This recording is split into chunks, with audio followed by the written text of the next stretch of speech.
Unrestricted desire is bliss. And what happens when you're in bliss? You're connected. What happens when you're connected? You feel the power of the whole universe swirling inside you. What happens when you feel the power of the whole universe swirling inside you? You feel at one with everything. What happens when you feel at one with everything? You naturally exude love and forgiveness and unconditionality because you don't need anything from anyone. All the problems that we're trying to fix with meditation and spirituality are the result of you restricting your desires, of you disagreeing with what you're built to become.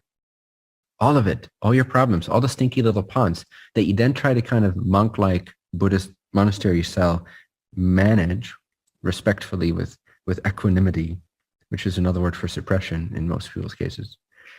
Most equanimous persons are actually just suppressed as fuck, and they've gotten really tolerable about that. You're suppressing the universe's expansion, or you're trying to. You're not succeeding. That's why I say you're fucked. You're as greedy as God is. You're as selfish as God is. You're as crazy as God is. You're as expansive as God is. You're as fast moving as God is. Anything less than that you accept is just a disagreement with the truth. That's why it feels bad. And then you need mindfulness to manage feeling bad and to become more tolerable of feeling bad. But it's you going against the entire guidance system of the universe. So fuck it. Be crazy. Be delusional. God is the most delusional. It's the most delusional. Everything is delusion. It's just about picking yours, you know? Do you want a stale, sort of societally accepted version of delusion? Do you want the crazy that's happening in the world right now? Or do you want the crazy of manifesting Shambhala with a bunch of crazy people? You know, choose your delusion. It's all delusion. It's all illusion. So choose yours. Don't restrict it. Go with the flow. Allow this vortex to move you. Allow this ever-expanding flow to enter into your body, into your mind, into your actions, into your inspiration. Agree with your expansion. Stop disagreeing with your expansion. It's why you're here. Fun, huh? All right, so the present is the past, and the future is actually the present. Because, and I've called this future presence in the past, and I'll call it that again because I think it's a fitting term. So future hyphenation hyphen presence, future presence. To live in future presence instead of to living in the facts of what is.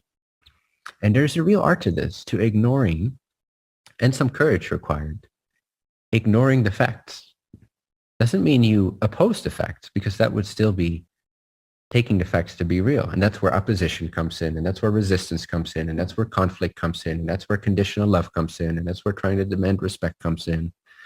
All that resistant energy is the result of still going by the facts. But if someone tells you something like, oh, you can never do that, if you don't pay attention to the facts, or if life seems to demonstrate to you, if you have a day 2 challenge and there's a situation like, oh, fuck, I really thought I could do this. I was so lit up by this new initiative, this new desire, but I have kids, or, but I don't have money in my bank account, or, but what will people think of me? Anytime you go there, again, watch what your frequency does. Watch what you're now going to perpetuate and attract and generate. You're not helping. You're resisting. You're struggling. But if you're unrestricted, if you're unresisted, then there is no need for you to impose on anyone else or to try to prove the world wrong or to try to prove the facts wrong. There's simply no need because you're not focused at that level of what is. You're not fact-checking your desire. You stay true to your desire, which is what's calling you forth. You've already had the desire, or a lot of them. You're going to birth new ones, but you have a lot of expansions that are already awaiting you. So now you just want to stay true to that which you've desired into being. And now you want to align to that. And if someone tells you, no, you can't, there's no reason for you to say, yes, I can. Nor is there a reason for you to believe, oh, you're right, I can't. Both of these are the dualities that come with fact-checking based on what is. But what is has absolutely no power. Nothing in physical reality has any power to prevent your imagination, to prevent you from living in future presence.